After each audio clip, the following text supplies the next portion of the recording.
Comment une opération banale sur le papier a-t-elle pu provoquer la pire défaite stratégique de l'Ukraine depuis le début du conflit? À l'automne de l'année 2025, le front de Zaporijjia s'enfonce dans la stagnation. Aucune avancée, des pertes qui s'alourdissent, et deux armées à bout de souffle dans une guerre d'attrition sans issue.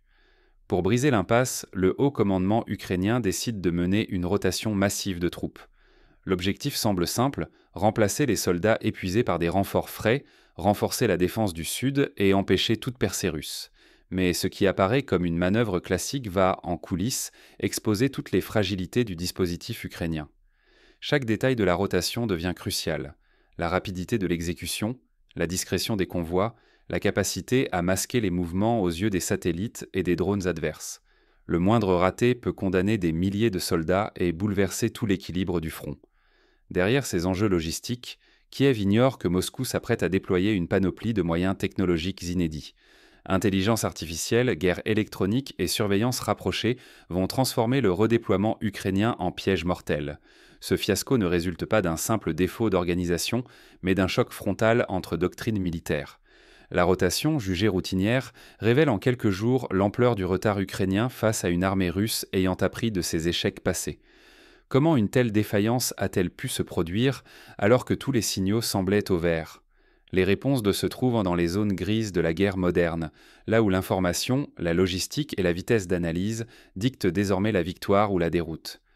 Pour comprendre la genèse de ce désastre, il faut remonter aux premiers signes d'usure sur le front sud et à la pression croissante exercée par l'état-major russe. C'est là que les failles du système ukrainien vont commencer à apparaître. Pourquoi, à l'automne de l'an 2025, les forces opposées sur le front de Zaporijjia semblaient-elles n'avoir plus rien à donner? Pourquoi la rotation générale, risquée et inédite, apparaissait-elle comme l'ultime carte pour Kiev? Après une année entière de combats sans répit, les unités ukrainiennes en première ligne étaient saignées à blanc. Certaines comptaient en tout jusqu'à 7 soldats sur 10 hors de combat, la plupart des véhicules détruits ou hors d'usage. L'épuisement était palpable. Chaque relève différée, chaque nuit sans sommeil rapprochait la rupture. L'état-major ukrainien, confronté à l'évidence, choisit alors de tout miser sur une rotation massive. L'objectif, extraire les bataillons les plus éprouvés et les remplacer par des brigades issues de la réserve stratégique. Deux nouvelles brigades de marine, entraînées loin du front pendant plusieurs mois, devaient notamment faire leur baptême du feu. Cette manœuvre concernait la totalité de la ligne, d'ouest en est, de la zone de Kaminskoye jusqu'à celle d'Ougledar. Le pari était immense. Tout devait s'enchaîner en 3 jours à peine, 72 heures pour déplacer des milliers de soldats et des centaines de blindés.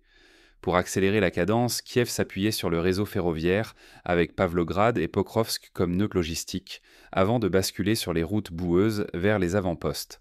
Les stratèges ukrainiens misaient sur le chaos météo de l'automne. La pluie, la boue, la brume comme alliés pour brouiller l'œil russe, qu'il soit aérien ou satellitaire. Mais tout reposait sur un pari dangereux, croire que Moscou ne pourrait ni voir ni frapper en profondeur. L'état-major ukrainien jugeait la capacité d'observation et la réactivité russe encore limitées, tout comme la portée de leurs armes de précision. Cette sous-estimation allait bientôt coûter très cher. Les enjeux étaient implacables. Si la rotation échouait, les forces restantes seraient encernées, condamnées à tenir sans espoir de relève dans une nasse mortelle. Mais si elles réussissaient, Kiev pourrait rétablir une fragile égalité, offrir à ses troupes une respiration et retarder le naufrage de sa défense. Mais dès la première nuit, un détail invisible allait tout faire basculer. Les Russes, eux, n'avaient rien perdu du moindre mouvement. Quand la logistique devient le talon d'Achille, la technologie redistribue la donne. Derrière les lignes, la Russie orchestre une surveillance à triple détente. D'abord les satellites, ils balayent sans relâche le territoire, traquant chaque mouvement suspect sur les rails ukrainiens. Ensuite, des drones longue portée veillent, transmettant en permanence les coordonnées précises des convois. Mais le filet ne s'arrête pas là. Sur le terrain, des agents infiltrés vérifient chaque détail. Numéro d'unité, composition exacte des colonnes, nature des cargaisons. Cette alliance impitoyable de l'œil dans le ciel et de l'oreille au sol donne aux Russes un avantage décisif.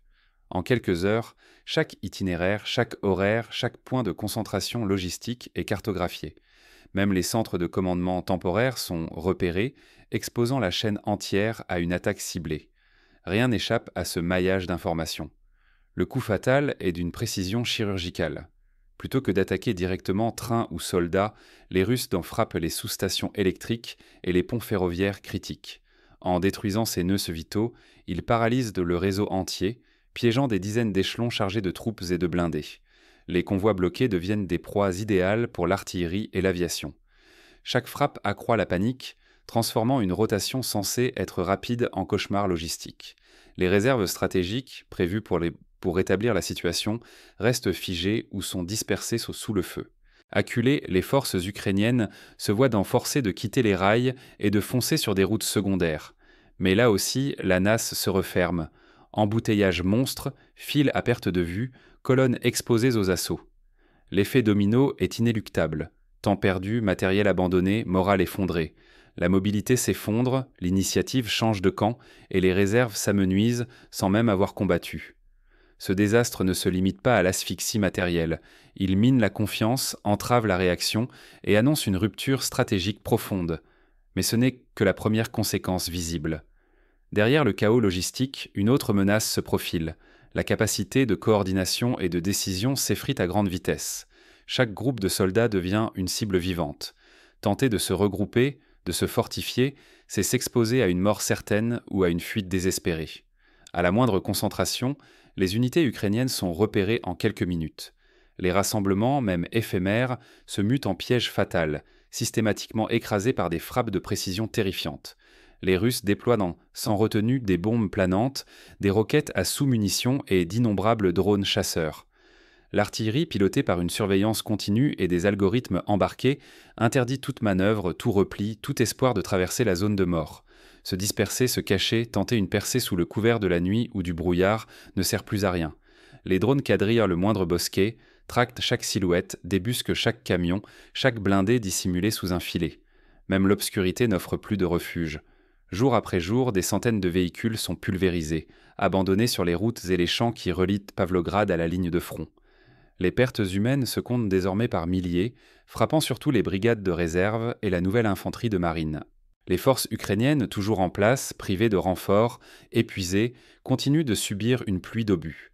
Sans soutien ni relève, elles s'effondrent moralement et physiquement. Les radios saturent tant de messages de détresse qui restent sans réponse. L'effritement devient débâcle. Des unités entières désertent, laissant derrière elles matériel et position dans la confusion la plus totale. Les ordres se contredisent, les chefs de section sont dépassés ou portés disparus. Plus personne ne croit à une stabilisation possible. Ce n'est plus une simple défaite tactique, c'est l'effondrement intégral du système. L'armée ukrainienne perd d'un coup sa force morale, son organisation et sa crédibilité, aux yeux de ses alliés comme de ses propres soldats. Dans ce climat de chaos, la dernière arme russe se déploie. Contrôler ce qui sera vu, ce qui sera su, ce qui pourra être caché ou transformé jusque dans la mémoire du désastre. Le récit officiel, soigneusement orchestré, façonne d'ores et déjà la perception du conflit. Sur le terrain comme sur les réseaux, la guerre de l'information s'intensifie. La guerre moderne n'est plus dominée par la seule puissance de feu. Désormais, la capacité à voir, à comprendre et à s'adapter prime sur tout. L'automne de l'an 2025, sur le front de Zaporijia, a infligé une leçon brutale à quiconque croyait que l'accumulation de chars et de canons suffisait. La première défaite ukrainienne ne fut pas causée par les missiles ni par l'artillerie.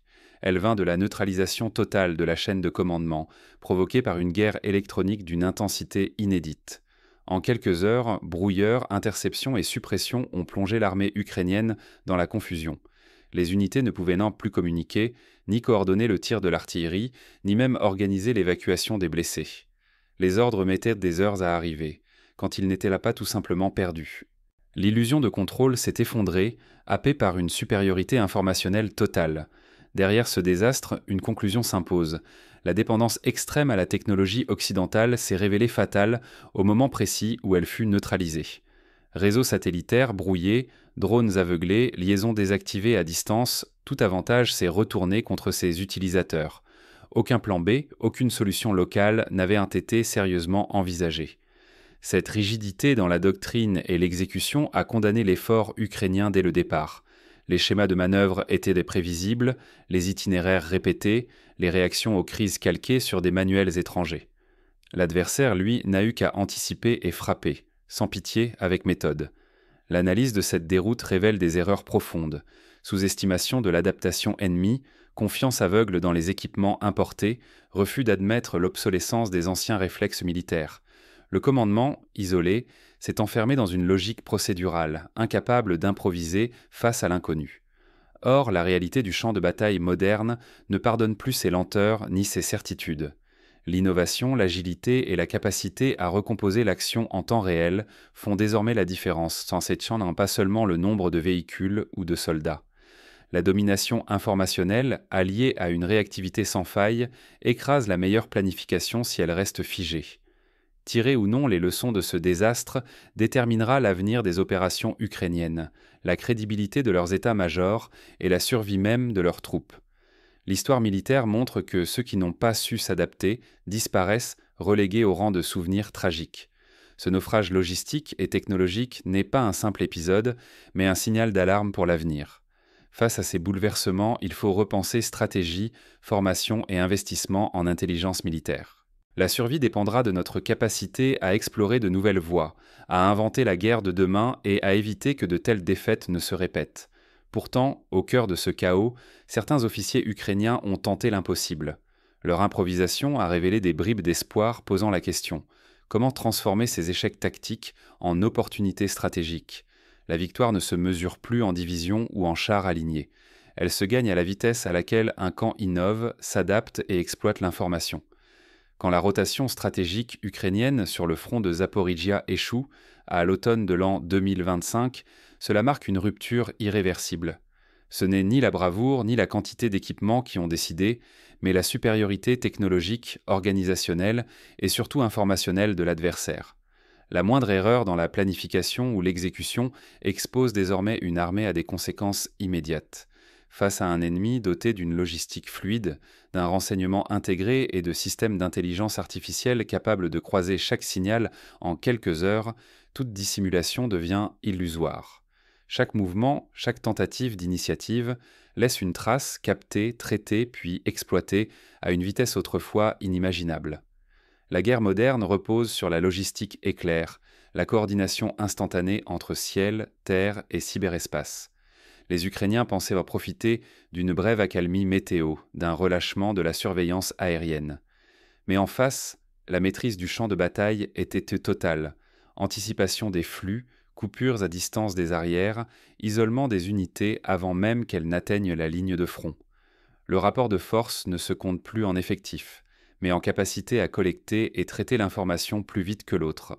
La logistique, autrefois affaire de camions et de rails, est désormais une cible prioritaire, frappée avec une précision chirurgicale par des armes guidées et des frappes coordonnées. Un seul maillon qui cède, et c'est la désorganisation totale, la perte d'initiative, la défaite en chaîne. Dans ce nouvel ordre, chaque erreur coûte plus que du matériel. Elle emporte du temps, de la cohésion, parfois l'avenir d'une armée entière. La réputation des chefs, la confiance des alliés, la capacité d'agir demain, tout se joue en quelques heures, dans l'ombre des salles de commandement et sous l'œil impitoyable des algorithmes de surveillance. À l'ère de la guerre algorithmique, ne pas s'adapter, c'est déjà perdre. Les leçons de Zaporijia ne concernent pas que l'Ukraine. Elles forcent tous les états-majors à repenser doctrine, formation et investissement.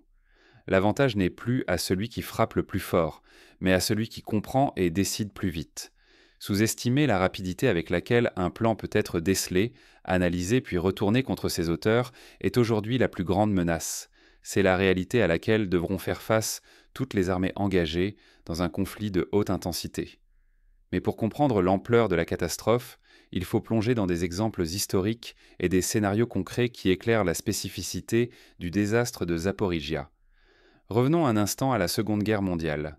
En 1944, l'opération Bagration menée par l'armée rouge contre la Wehrmacht allemande a reposé sur une offensive éclair, mais surtout sur la capacité soviétique à dissimuler ses mouvements, à brouiller les pistes et à exploiter rapidement chaque faiblesse adverse. Les Allemands, engoncés dans leur doctrine rigide et leur communication hiérarchique, ont subi une désorganisation similaire à celle de l'Ukraine en 2025. Des unités coupées de leurs arrières, des ordres contradictoires, des réserves immobilisées par la destruction des ponts et des nœuds ferroviaires. Ce parallèle n'est pas anodin. À Zaporijia, la Russie a su profiter de chaque erreur logistique ukrainienne, comme les Soviétiques l'avaient fait contre l'Allemagne. Mais à la différence de 1944, la technologie moderne a démultiplié la rapidité et la létalité de la désorganisation. Un pont détruit ne bloque plus seulement un bataillon. Il immobilise en quelques minutes des brigades entières dont la localisation précise est connue de l'ennemi grâce à la fusion des données satellitaires, des interceptions radio et des renseignements humains.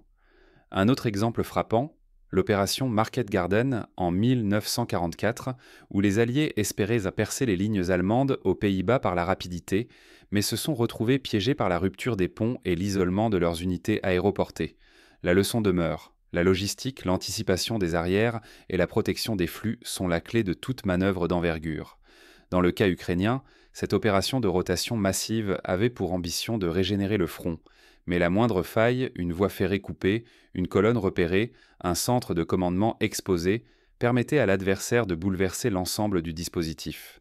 L'ennemi n'a pas cherché la confrontation directe, il a ciblé l'infrastructure, brisé la chaîne logistique, puis frappé les réserves encore dispersées. Concrètement, comment cela s'est-il traduit sur le terrain? Imaginez plusieurs convois ferroviaires, chacun transportant entre 500 et 1000 soldats, immobilisés sur des tronçons vulnérables, à proximité de gares repérées depuis l'espace.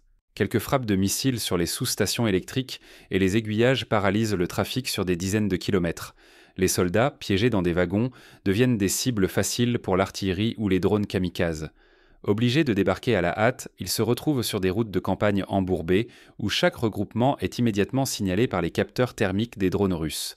En quelques heures, ce qui devait être une relève discrète se transforme en une succession d'embouteillages, de véhicules abandonnés dans la panique, de files de camions tentant de contourner des villages sous la pluie battante, alors que chaque détour est surveillé et parfois miné à distance. Ajoutez à cela la guerre électronique, les liaisons radio saturées de brouillage, les ordres transmis par SMS interceptés, les cartes numériques inaccessibles faute de réseau sécurisé. Les officiers doivent alors recourir à des messagers à moto comme lors des conflits du siècle dernier, mais ces derniers sont souvent interceptés ou tués avant d'atteindre leur destination. Ce n'est pas seulement la technologie qui s'effondre, c'est la confiance entre les échelons. Un bataillon, pensant que le suivant le relève, abandonne sa position trop tôt. Une brigade de réserve, croyant que la voie est libre, avance dans une zone désormais sous feu ennemi. Des blessés attendent des évacuations médicales qui n'arrivent jamais, faute de coordination. La panique devient contagieuse. Sur les réseaux sociaux, des vidéos de colonnes détruites circulent aussitôt, entamant le moral des troupes et semant la confusion jusque dans les centres de commandement. L'ennemi, lui, alimente la désinformation, amplifiant la perception de la débâcle auprès des alliés occidentaux qui hésitent à poursuivre leur soutien logistique. Face à une telle crise, quelles auraient pu être les alternatives pour Kiev? L'histoire militaire offre plusieurs pistes. Par exemple, lors de la guerre du Golfe en 1991, la coalition internationale a multiplié les axes logistiques, dispersé les points de regroupement et recouru à des leurres électroniques pour tromper la surveillance irakienne. Les convois étaient fractionnés, les ordres transmis par plusieurs canaux redondants, et chaque chef avait l'autonomie de réagir sans attendre l'aval du quartier général. Dans le cas ukrainien, une telle souplesse aurait pu atténuer le choc des frappes russes. Mais la dépendance à des schémas importés, la centralisation des décisions et la confiance excessive dans la protection offerte par la météo automnale ont empêché cette adaptation. Au niveau tactique, il existe des solutions éprouvées. Multiplier les itinéraires secondaires, prépositionner des stocks de carburant et de munitions en petits dépôts camouflés, entraîner les unités à changer de fréquence radio toutes les 30 minutes, équiper les véhicules de filets anti-IR et surtout décentraliser la prise de décision au niveau des compagnies. Une autre piste consiste à renforcer la résilience numérique. Des armées modernes, conscientes du risque de cyberattaque et de brouillage massif, investissent dans des réseaux maillés capables de se reconfigurer automatiquement en cas de coupure. L'emploi de messageries chiffrées locales, de cartes papier en secours et la formation systématique à la navigation sans GPS deviennent des standards indispensables. Sur le plan psychologique, la préparation au chaos est tout aussi cruciale. Les troupes doivent être entraînées à improviser, à survivre sans contact prolongé avec leur hiérarchie, à établir des points de ralliement temporaires, à gérer la peur et la désinformation. Les officiers doivent développer des compétences en gestion de crise, apprendre à reconnaître les signaux faibles d'une défaillance logistique et oser suspendre une opération plutôt que de la poursuivre à tout prix. Enfin, l'exemple de Zaporijia montre que la guerre de l'information est désormais aussi décisive que le combat matériel. contrer la propagande adverse, rassurer les troupes, garder la confiance des alliés, tout cela exige une communication de crise proactive, transparente et une capacité à reconnaître les erreurs sans sombrer dans le déni. Si l'Ukraine et, plus largement, les armées contemporaines doivent tirer une leçon de cette défaite, c'est celle de l'humilité stratégique. Aucun plan n'est à l'abri d'un effondrement soudain. Mais chaque crise révèle aussi des germes d'innovation. Certains commandants ukrainiens, pris au piège, ont improvisé des percées nocturnes en petits groupes, utilisé des vélos pour contourner les barrages, ou même détourné des drones civils pour surveiller les itinéraires ennemis. Ces initiatives locales, bien que marginales, ont permis de sauver des vies et de ralentir l'avance russe sur certains points. Ce sont ces micro-stratégies, nées dans l'urgence, qui pourraient inspirer la doctrine de demain. L'armée de l'avenir ne sera pas la plus massive, mais la plus souple, la plus apte à absorber le choc technologique et à rebondir après un revers. Les scénarios d'entraînement doivent intégrer l'hypothèse de la coupure totale des réseaux, la dispersion des unités et la nécessité d'agir sans attendre des ordres venus du sommet. Pour conclure, l'échec de la rotation ukrainienne sur le front de Zaporijia n'est pas seulement le fruit d'une erreur de calcul ou d'un hasard malheureux. Il est le symptôme d'un changement d'ère, où la vitesse, la polyvalence et la maîtrise de l'information comptent plus que la force brute. Les armées qui sauront en tirer les conséquences, en multipliant les exemples concrets, en étudiant les défaites passées et en s'entraînant à l'imprévu, auront une chance de survivre dans le chaos des guerres à venir. À la lumière de Zaporijia, chaque état-major, chaque chef, chaque soldat doit se poser une question essentielle. Suis-je prêt à perdre le contrôle, à improviser, à transformer l'échec en opportunité ? Car la véritable victoire désormais appartient à ceux qui osent douter, apprendre et s'adapter avant que l'orage n'éclate à nouveau.